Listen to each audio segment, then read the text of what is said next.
Cek. Ya, halo semuanya. Di video kali ini, gue mau bahas tentang dasar berpikir pada logika terbuka.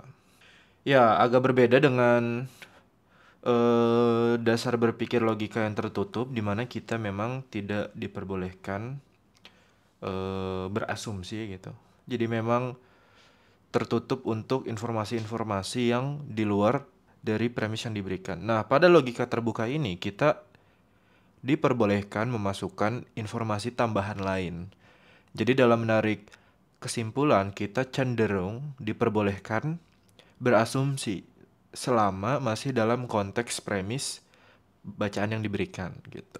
Nah, biasanya ini berlaku pada logika kuantor eksistensial gitu. Seperti ada, sebagian, dan beberapa gitu. Nah, kuantor eksistensial sendiri itu kita lihat dari kalimat eksistensi gitu. Dimana itu punya arti keberadaan gitu. Ya.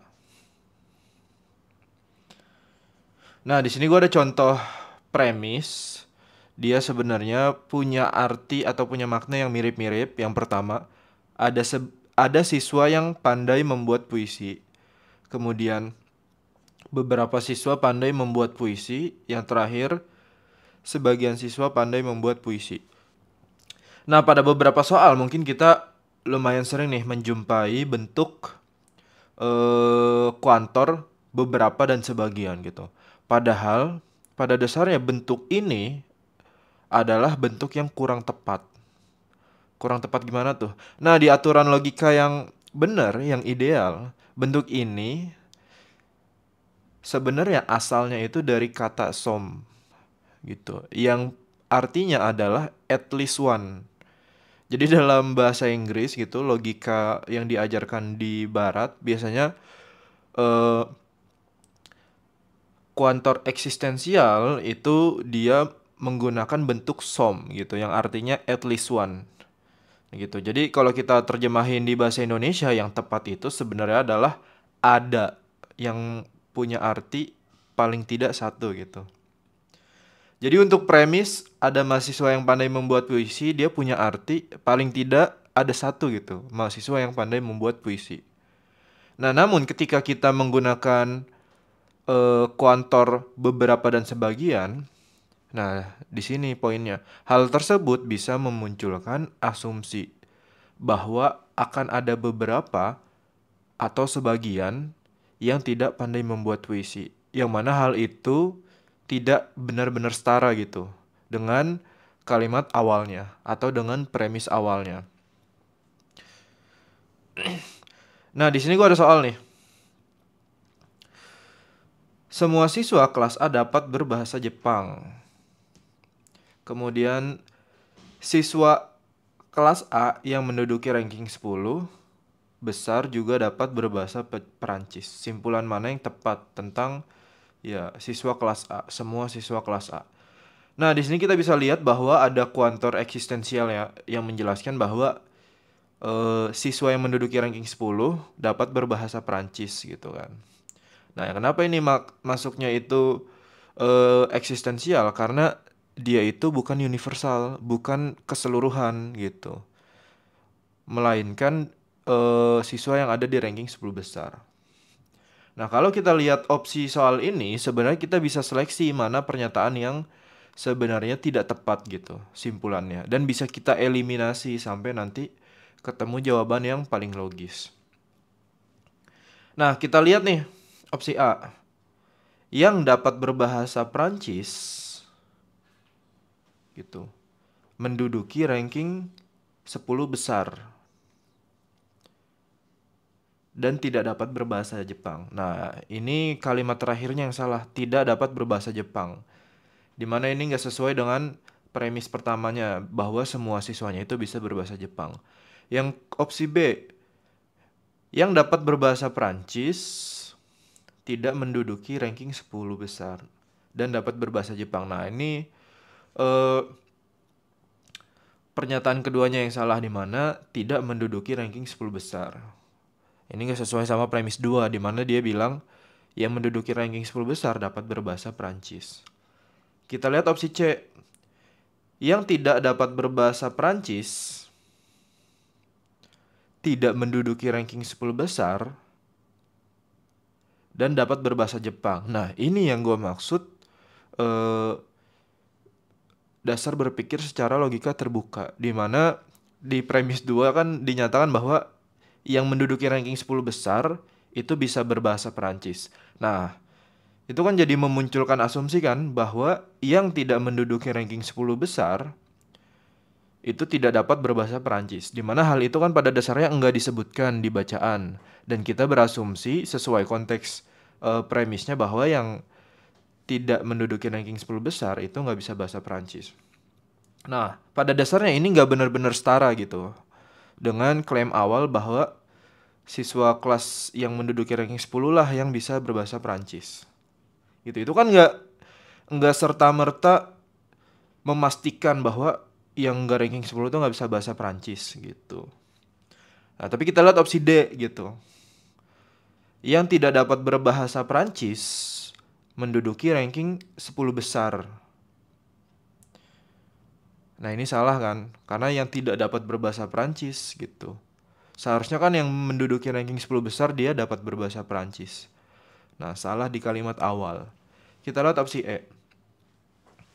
Yang tidak dapat berbahasa Perancis tidak menduduki ranking 10 dan tidak dapat berbahasa Jepang. Nah, kalimat terakhirnya yang salah, tidak dapat berbahasa Jepang. Artinya apa?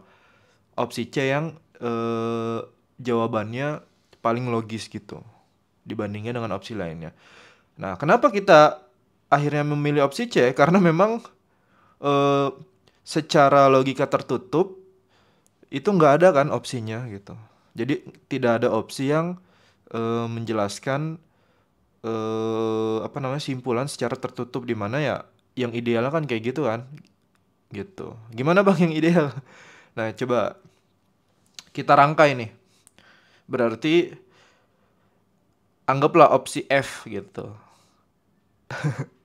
Yang dapat berbahasa Prancis menduduki ranking 10 besar dan dapat berbahasa Jepang. Nah, itu kan yang paling sesuai kan dengan eh, premis yang diberikan gitu sama bacaan, baik premis 1 maupun premis 2. Yang dapat berbahasa Prancis menduduki ranking 10 besar dan dapat berbahasa Jepang. Nah, karena opsi itu nggak ada kan, makanya kita terpaksa gitu berpikir secara terbuka, di mana karena di bacaan dijelaskan bahwa 10 besar itu bisa berbahasa Perancis, kemungkinan yang enggak 10 besar juga yang tidak menduduki ranking 10 besar tidak dapat berbahasa Perancis. Oke, gitu ya. Jadi memang sebenarnya tidak ada larangan gitu dalam berpikir secara terbuka, mengambil asumsi tambahan. Yang terpenting memang kita mendahulukan bagaimana kita berpikir berdasarkan informasi-informasi atau premis-premis yang ada di bacaan, jangan keluar dari informasi gitu. Dimana pada soal SNBT 2023 dan 2024 gitu, biasanya soal lebih diberikan narasi. Narasi kan cerita. Dimana pada dasarnya kita diarahkan untuk menerapkan dasar logika tertutup, yaitu dengan tidak menambahkan asumsi, terutama asumsi-asumsi yang di luar konteks. Kayak gitu. Nah, di sini gue ada contoh soal simulasi nih dari SNPMB BP3 2024. Nah, dia pakai eksistensial sebagian nih. Sebagian siswa tidak meraih nilai ujian tinggi jika mereka tidak belajar dengan tekun. Nah, dari premis awal kan kita bisa lihat bahwa ini ada hubungan sebab akibat kan. Karena ada kata jika di tengah kalimat gitu. Kita lanjut dulu. Kondisi tersebut terjadi ketika siswa tidak berdisiplin dalam mengatur waktu. Nah, di sini juga ada eh, konjungsi sebab akibat. Bagian mana, Bang? Yaitu bagian ketika.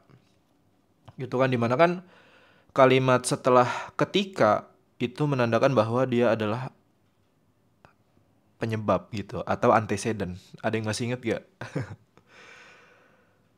Nah, gitu. Nah, di sini kita bisa lihat nih dari pernyataan satu deh.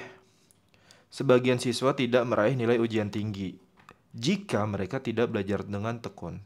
Nah, di sini kita bisa lihat bahwa yang jadi antecedent atau penyebab yaitu setelah kalimat jika apa? Yaitu tidak belajar dengan tekun. Nah, dampaknya atau konsekuennya itu adalah ada sebagian siswa tidak meraih nilai ujian yang tinggi gitu. Sebagian siswa tidak meraih nilai ujian tinggi. Berarti kan eh, tidak belajar dengan tekun itu bisa kita simbolin apa namanya? Jangan kita simbolin dulu deh. Dia adalah antecedent, tidak meraih nilai ujian tinggi, dia adalah konsekuennya. Nah, pernyataan kedua nih.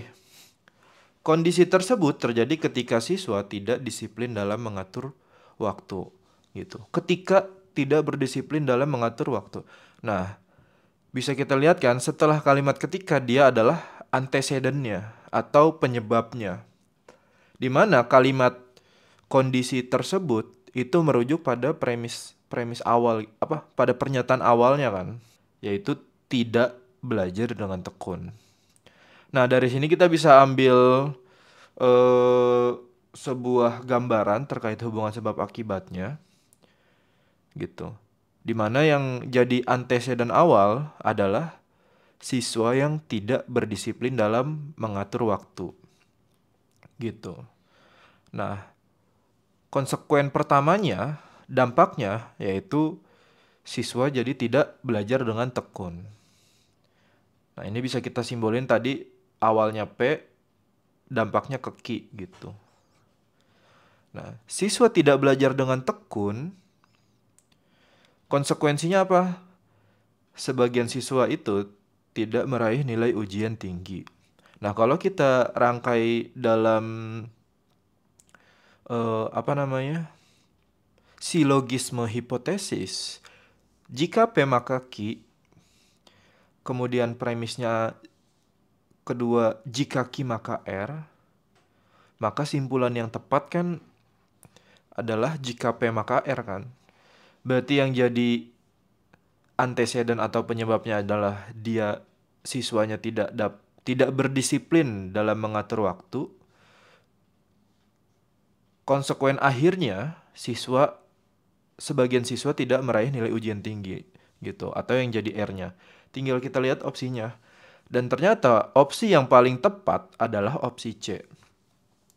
Sebagian siswa tidak meraih nilai ujian tinggi apabila tidak berdisiplin dalam mengatur waktu. Nah, kalimat setelah apabila dia adalah antecedentnya gitu, penyebabnya.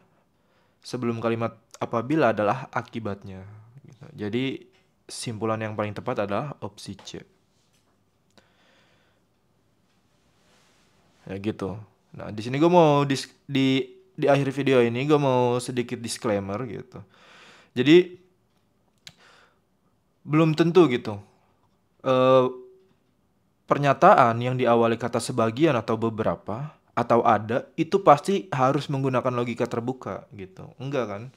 Nah, dalam soal simulasi ini kan kita bisa lihat, kita tetap bisa objektif, berpikir secara tertutup dengan tidak memasukkan asumsi tambahan untuk mendapatkan simpulan yang paling benar kan, yang paling tepat gitu, dengan melihat hubungan sebab akibatnya. Nah, berpikir logika secara terbuka itu bisa kita aplikasikan ketika memang udah jalan buntu gitu, nggak ada jawaban yang ideal yang memang sudah kita rangkai sebab akibatnya. Ya, seperti tadi soal yang ngomongin tentang siswa yang dapat berbahasa Perancis kan. Itu kan kita memang terpaksa mengambil opsi simpulan terbuka karena memang tidak ada satupun opsi yang menjelaskan dasar logika tertutup. Gitu. Jadi bukan berarti gua ngelarang ya, tapi memang dasar berpikir logika terbuka itu bisa diterapkan ketika memang tidak ada satupun opsi yang paling ideal gitu. Atau yang menerapkan logika tertutup. Terima kasih.